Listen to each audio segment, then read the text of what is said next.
Reading for February 21st, entitled Genuine Christianity. Though I speak with the tongues of men and of angels, and have not charity, I am become as sounding brass, or a tinkling cymbal. 1 Corinthians chapter 13, verse 1. There is a counterfeit Christianity in the world, as well as a genuine Christianity. The true spirit of the man is manifested by the way in which he deals with his fellow man. We can ask the question, does he represent the character of Christ in spirit and action, or simply manifest the natural selfish traits of character that belong to the people of this world? Profession weighs nothing with God. Before it is everlastingly too late for wrongs to be righted, let each one ask himself, what am I? It depends upon ourselves as to whether we shall form such characters as will constitute us one of God's royal family above. If we would become Christ-like, we must study Christ's character. It is necessary that we should closely examine ourselves and inquire, is this Christ's way? Would Christ pursue this course of action? What kind of an impression am I leaving upon the minds of those with whom I am connected? Shall I pursue a course of action that will weaken the confidence of anyone with whom I deal and cause them to think lightly of the Christianity that I profess?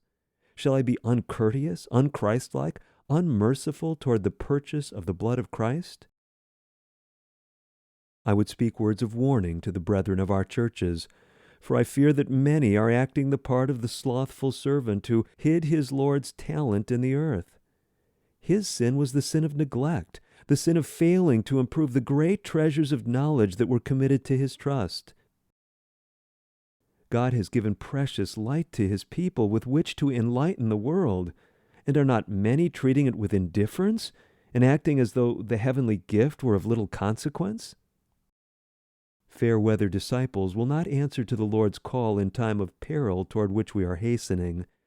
It will take those who not only hear but do the words of Christ to be active disciples, not slothful in business, fervent in spirit, serving the Lord. Romans chapter 12, verse 11. A new energy proceeding from beneath is taking possession of the whole synagogue of Satan.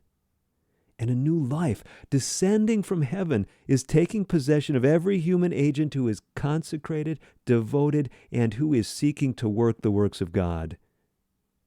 Let those who minister in word and doctrine mix faith with earnest prayer and seek to put to use every ray of light that comes from the written word. The voice of God calls from heaven and demands the use of every entrusted capability. Every talent is to be used to its uttermost.